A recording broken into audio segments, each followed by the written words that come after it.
carta do apóstolo Paulo aos Gálatas.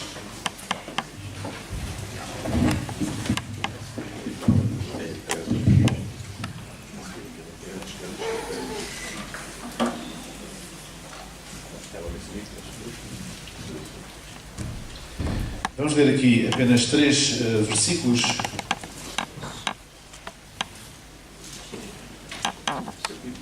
Gálatas 3, 26 a 28. Diz assim: porque todos sois filhos de Deus pela fé.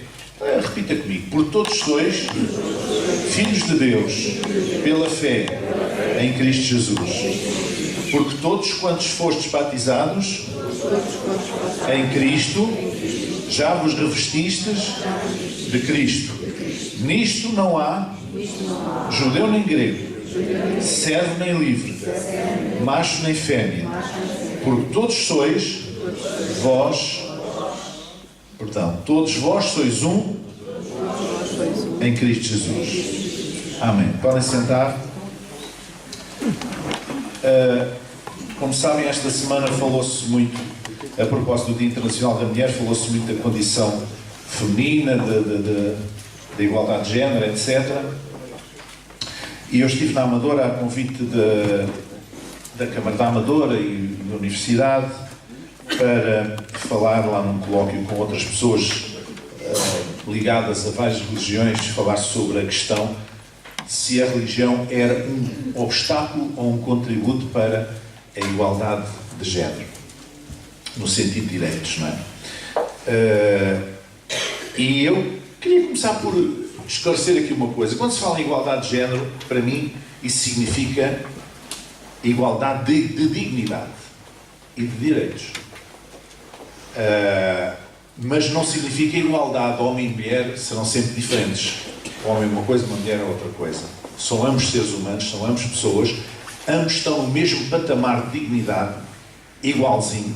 Ambos devem ter os mesmos direitos, que não têm, mas devem ter. Mas são características diferentes. Homem e mulher têm características diferentes. E nós sabemos que muitas vezes essa desigualdade nem vem da religião, vem da cultura. Porque a construção dessa identidade de género, o que é ser homem, o que é ser mulher, é diferente de sociedade para sociedade e de acordo com o tempo que estamos a viver e com o tipo de sociedade em que nós vivemos. Por exemplo, há países muçulmanos onde as mulheres não podem, por exemplo, conduzir. E há outros países muçulmanos onde as mulheres podem conduzir e podem fazer muito mais coisas. Mas há outros que não. Então não tem a ver com religião, tem a ver com cultura. A tradição histórica do cristianismo é que sempre houve muita dificuldade, o cristianismo teve sempre muita dificuldade em lidar com a sexualidade. Muita dificuldade. Altos dirigentes da Igreja na Idade Média diziam as coisas mais horríveis da mulher. Comparavam-na a uma serpente, ao demónio. Comparavam a mulher às coisas mais horríveis que se podem dizer. Diziam altos dirigentes da Igreja na Idade Média. Se vocês repararem, a própria arte sacra, né, quando as pinturas, aquelas pinturas de há séculos atrás, da Idade Média, quando se pintava a mulher assim um pouco desnudada, tipo Eva ou assim, era sempre pintada com o ventre ligeiramente inchado para dar a sugestão que estava grávida, porque a mulher era como que redimida através da maternidade. E por isso é que uma mulher, nas culturas antigas, se não desse à luz, se fosse estéril, era considerada amaldiçoada por Deus. Mesmo no antigo Israel. E por isso o maior desejo de uma mulher era ter um filho. Dizia até uma expressão no Antigo Testamento que diz que Deus lhe abriu a madre, ou seja, lhe deu um primeiro filho. Ou seja, era como que um sinal de bênção de Deus, uma marca de bênção de Deus, mas era também, de certa maneira, depois na história do cristianismo, tornou-se como uma redenção. Como se a mulher fosse um ser inferior, não prestasse assim lá muito, mas como ao dar à luz tornava-se um bocadinho melhor. Mesmo assim, bastante abaixo dos homens. E a Igreja foi sendo construída no masculino. As mulheres foram postas sempre de parte. Não estou a falar da Igreja na história, da Igreja cristã na história. As mulheres foram sempre postas de parte, as mulheres foram sempre subalternizadas, foram postas sempre em segundo plano e os homens é que apareciam sempre em primeiro plano. E nas sociedades, ao longo da história, nestas sociedades, a mulher fazia o papel de parideira, dava à luz e era mãe. E era esse o papel. E esposa, estava ali para servir o marido e nada mais. Não tinha vida própria, não tinha projetos, não tinha direito a ter sonhos, a ter projetos, não tinha direito a ter talentos que pudesse exercer. Se vocês olharem para a história, veem que não temos nomes de mulheres pintoras ao longo da história. É raríssimo o caso, ou escritoras, nos séculos mais recuados. Porquê? Porque muitas mulheres assinavam os seus trabalhos com um nome de homem para poderem ser apresentados, para poderem ser expostos, para poderem ser lidos, para poderem ser impressos, porque se fossem assinar com o seu nome, não tinham possibilidade, não é? Então, sempre houve essa dificuldade e essa forma patriarcal e machista de olhar para a mulher de uma maneira subalterna, como se fosse menos do que um homem. Aos olhos de Deus, mulher e homem têm a mesma dignidade. São seres diferentes, mas têm a mesma dignidade e devem ter os mesmos direitos. Nas sociedades antigas, o testemunho de uma mulher não valia em tribunal. Uma mulher, por muito prejudicada tivesse sido, se quisesse ir a tribunal, o juiz ria-se na cara dela, nem sequer tomava conta da ocorrência. E, portanto, isto mostra a situação de subalternidade da mulher. Há algumas décadas atrás, mesmo em Portugal, uma mulher não podia sair do país sem autorização do marido. Uma mulher não podia ter um emprego sem autorização do marido. Se o marido se opusesse, ela não podia, tinha que se vir embora. E, portanto, isto fala de desigualdade de direitos. E, volto a dizer, homem e mulher devem ter a mesma dignidade, porque é assim que Deus colocou. Apesar de tudo, apesar deste problema com a sexualidade, a verdade é que o apóstolo Paulo diz lá na carta aos Hebreus: venerado seja entre todos o matrimónio e o leito sem mácula. Então, se calhar, o casamento é uma coisa boa e as mulheres até fazem falta. Não é? Do ponto de vista bíblico, não é possível encontrar qualquer discriminação entre homem e mulher na palavra de Deus. O apóstolo Paulo, apesar de ter assim um certo dificuldade com o sexo oposto, porque ele chegou a dizer que o ideal era vocês nem casarem, mas se não conseguirem, então casem-se, mais vale casarem-se do que abrasarem-se. Ele próprio não era casado. Pedro era casado, mas Paulo não era. E apesar disso, dessa dificuldade que ele tinha, ele diz claramente aos irmãos, às igrejas da Galácia, que em Cristo não há macho nem fêmea. Isto é, não há discriminação de género.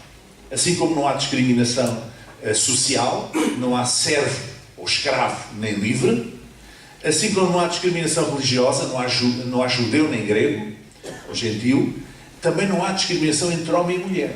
Portanto, em Cristo, as barreiras de separação, estas barreiras sociais, estas construções humanas, foi a sociedade que as construiu, foi a cultura dos povos que construiu, em Cristo, tudo isso cai por terra.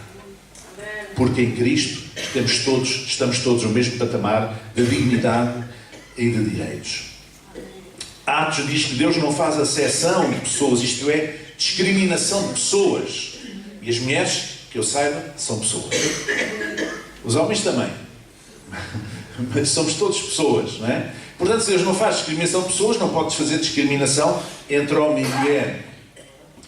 Há dois relatos na criação, sobre a criação no livro de Gênesis. As pessoas que estudam estas coisas sabem que há dois relatos, um mais tardio do que outro, sobre a criação. E num deles diz que criou Deus o homem, à sua imagem, a imagem de Deus o criou, homem e mulher os criou. Portanto, a história da costela é de um dos relatos. O outro relato é este: homem e mulher os criou. Alguém dizia nesse evento que mesmo a ideia da costela é uma ideia, enfim, um pouco romântica, tem a ver com intimidade, não é? A intimidade deve haver entre marido e mulher, e marido e esposa. Mas diz que homem e mulher os criou. Jesus deu inúmeros exemplos de respeito, atenção e cuidado para com a figura feminina, mesmo em situações muito complicadas. Veja bem, a mulher que foi apanhada em adultério. Jesus não a condenou. Jesus salvou-a da morte. Mesmo quando tinha aqueles homens ali, aqueles fariseus, aqueles religiosos de coração de pedra, que estavam dispostos a matar aquela mulher à pedrada, portanto, por lapidação, de acordo com a lei de Moisés. Não queriam saber do homem. O homem também era condenado à lapidação, mas o homem não quisia saber do homem. Trouxeram só a mulher. Porquê? Sociedade patriarcal. As mulheres usadas como um instrumento de poder.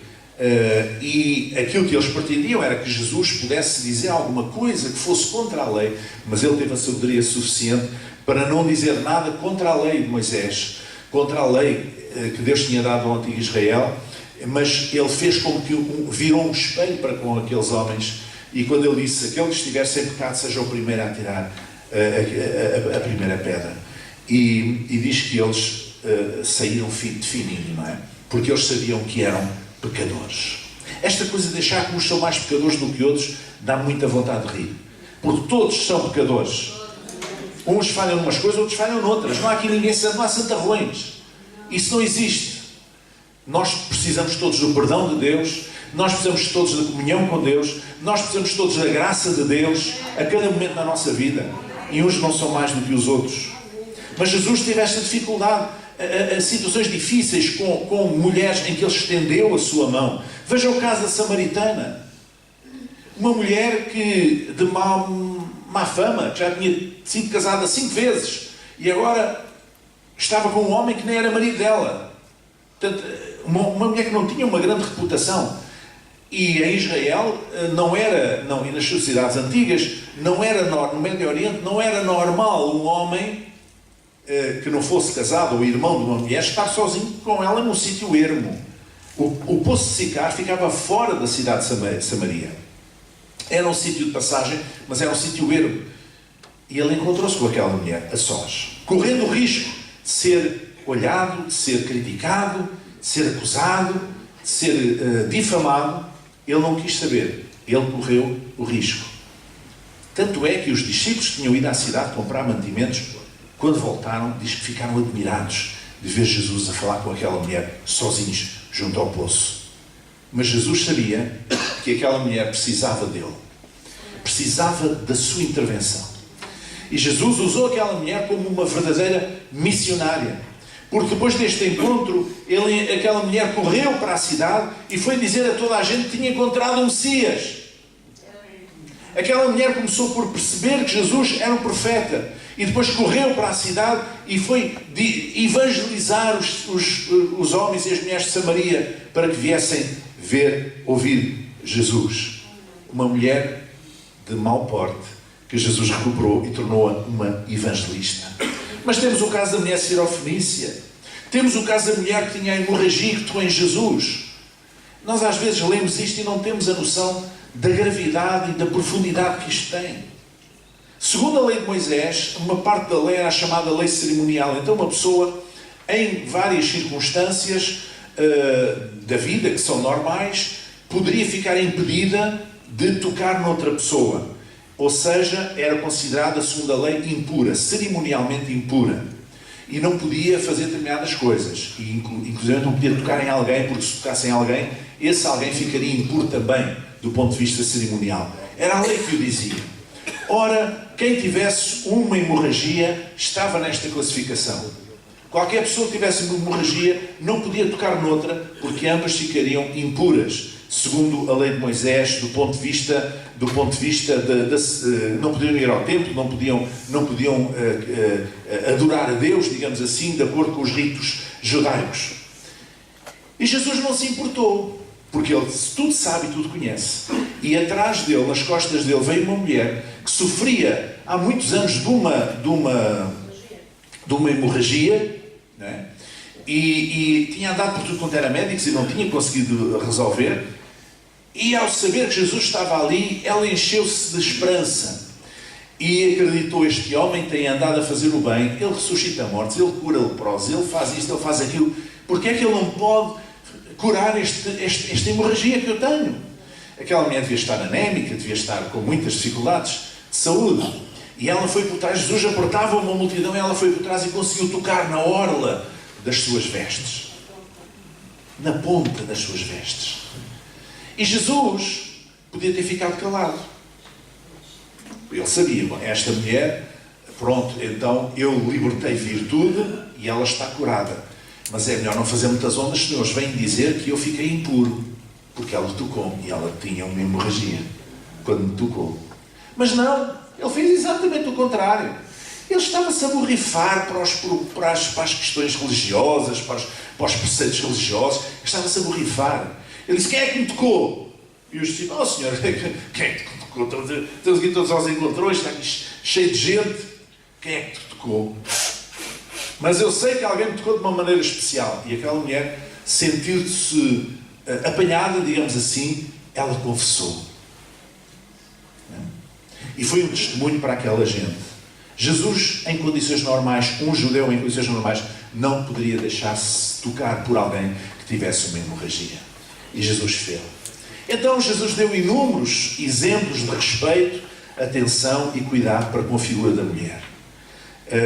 Em muitas outras partes da Bíblia nós encontramos isto. O apóstolo Paulo, por exemplo, tinha inúmeras colaboradoras, mulheres que eram verdadeiras colunas da igreja, das igrejas que ele tinha instituído, das igrejas que ele visitava no seu ministério apostólico. Ele tinha muitas mulheres que o ajudavam, que o apoiavam. Algumas eram diaconisas, uma delas era apóstola até, outras eram diaconisas. Ele tinha um ministério apoiado por mulheres também.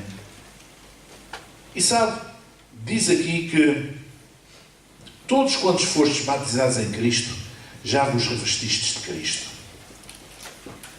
Eu depois descobri que esse evento na Amadora, uma das pessoas que estava na assistência era um irmão nosso, e ele disse uma coisa que eu nunca tinha pensado, muito interessante, e que nós podemos deduzir a partir deste versículo. Não há um batismo, na igreja cristã não tem um batismo para homens e um batismo para mulheres. O batismo é o mesmo. E diz aqui: todos quantos fostes batizados em Cristo, já vos revestistes de Cristo. Então porquê é que a igreja havia de discriminar homens para um lado, mulheres para o outro? Quando o batismo é o mesmo. A conversão é a mesma. A fé é a mesma. Porquê? Não há sentido, não faz sentido. Isto é uma construção cultural, não tem nada a ver com a palavra de Deus, não tem nada a ver com o propósito de Deus, e muito menos com a posição em que Deus colocou as mulheres e os homens. Sabe, macho e fêmea os criou. Criou-os de forma diferente para poderem procriar. Criou-os de forma diferente. O homem tem determinadas características, a mulher tem outras características, ainda que nós não podemos generalizar muito, porque cada pessoa é única. Não é só os nossos polegares, as nossas impressões digitais que são únicas, não é? Mas cada pessoa é única na sua forma, não apenas fisicamente, mas mesmo quando parece, mesmo os gêmeos não são iguais, rigorosamente. Eles são diferentes, se não forem por fora, são por dentro. E mesmo por fora também são. Nós é que não sabemos distinguir muitas vezes. Mas, do ponto de vista emocional, as pessoas são diferentes. Do ponto de vista mental, as pessoas são diferentes. Porque o ser humano é um ser muito complexo. Não é uma máquina. E, portanto, cada pessoa é única. É única. Ouça, você há de chegar a casa, quando se sentir para baixo, há de se pôr à frente do espelho e dizer: eu sou uma pessoa única. Não há outro como eu. Deus não fez ninguém como eu. Sou eu e mais ninguém. Sou único. Portanto, se você é único, você é especial. Amém? Sabe que desde que se inventou a imprensa e que se começou a imprimir livros assim em série, em termos industriais, a gente pode fazer uma edição de um livro de 1000 exemplares, 500 exemplares, e eles são todos iguais. Pronto. São todos iguais. Agora, às vezes há edições de livros especiais que são numerados. Se fazem poucos livros e são numerados. Então isso significa que aqueles livros são únicos. Porquê? Porque têm um número. Têm um número de unidade. Ou seja, fazem 50 exemplares daquele livro. E então é numerado de 1 a 50. Eu tenho 50, o outro tem o 40, o outro tem o 10, o outro tem o 1. São diferentes, têm um número diferente, embora no resto sejam iguais. Então, a tendência hoje é que as coisas sejam iguais, sejam massificadas, sejam industrializadas. Mas Deus não funciona assim. Deus lida com pessoas que são únicas. Você é uma pessoa única para Deus. Podem até generalizar, podem dizer, as mulheres às vezes ficam tão zangadas, os homens são todos a mesma coisa, são todos iguais. Não são. Elas sabem que não. Ou os homens dizerem das mulheres a mesma coisa, as mulheres são todas iguais, são todas a mesma coisa. Não são. Não são. Quem diz isso não acha que a sua mãe, o homem que diz isso não acha com certeza que a sua mãe seja igual a essa mulher a quem ele está a falar. Só para dar um exemplo. Não é? Portanto, as pessoas são únicas. Deus fez-nos com esta singularidade. Nós somos pessoas únicas. E porque somos únicos, somos valiosos, temos valor. Uma peça de orivesaria pode ser única.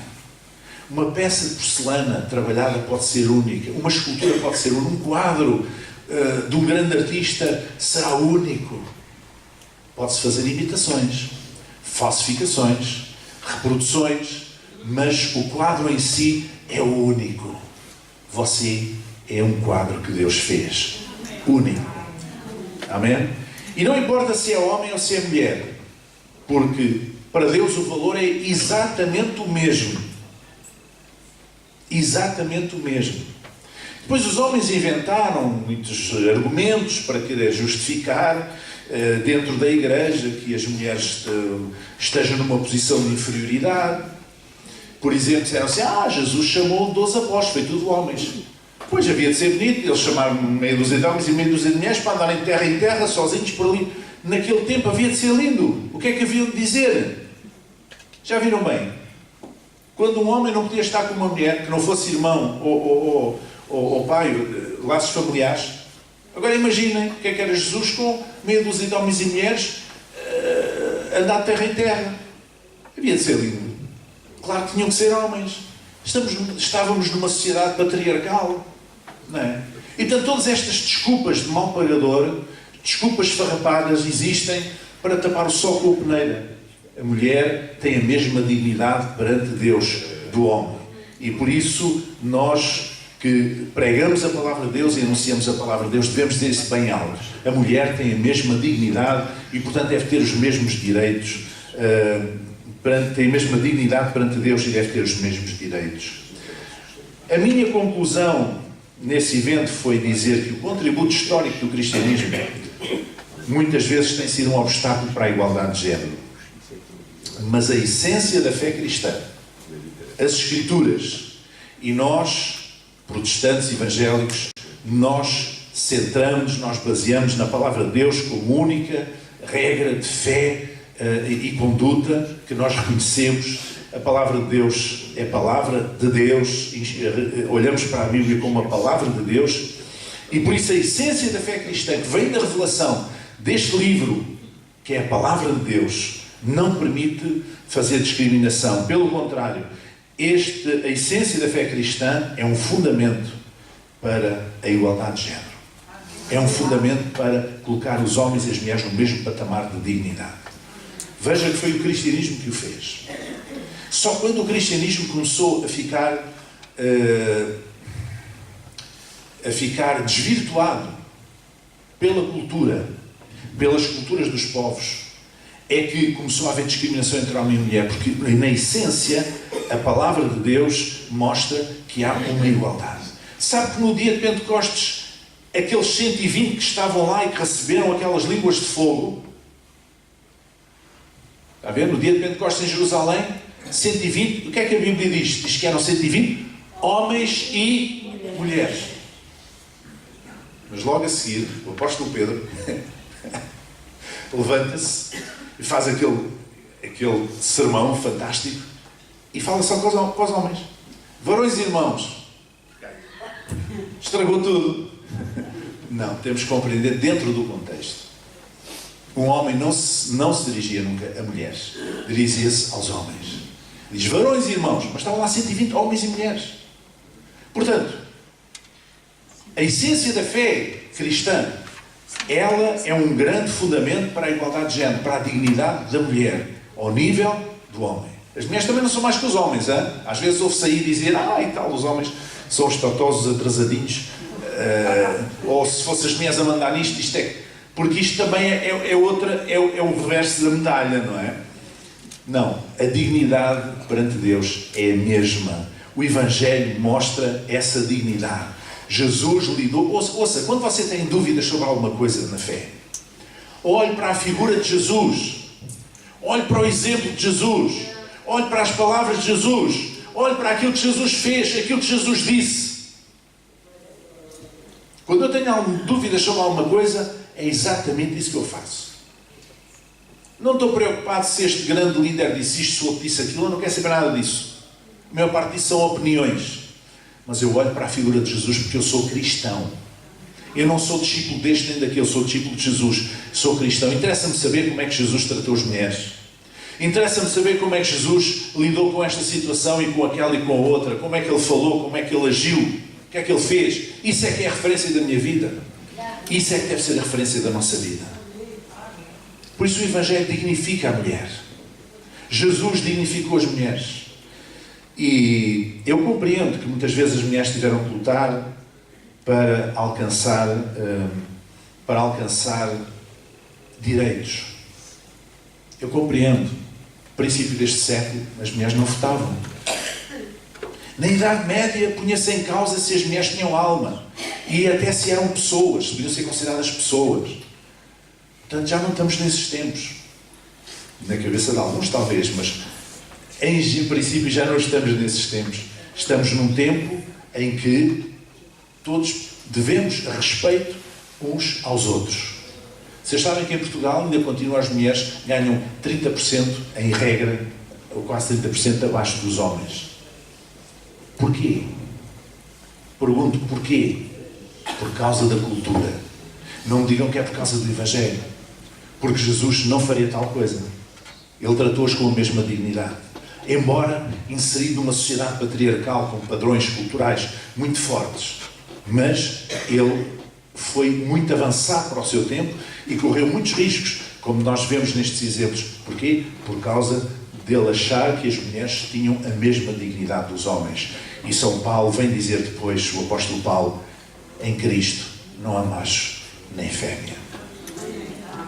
Portanto, celebrar o Dia da Mulher, e há pessoas que dizem, para mim o Dia da Mulher são todos os dias, mas vocês esquecem, as pessoas que dizem isso esquecem-se que há muitas partes do mundo onde as mulheres não têm ainda quaisquer direitos. As mulheres não podem conduzir, as mulheres não podem ter um emprego, as mulheres estão remetidas a uma posição de indignidade do ponto de vista humano. E este dia especial, estes dias especiais, têm a função de chamar a atenção para a discriminação que existe. Amém? Jesus lidava com as mulheres da mesma maneira do que com os homens, embora enquadrado por uma sociedade que tinha a sua própria cultura. E um dia, uma coisa vos posso garantir: no céu não há um patamar para os homens e outro para as mulheres. Aquilo vai ser tudo à mistura. Porque é que nós havemos de nos diferenciar aqui, quando no céu vamos estar todos juntos? Vamos chegar em pé.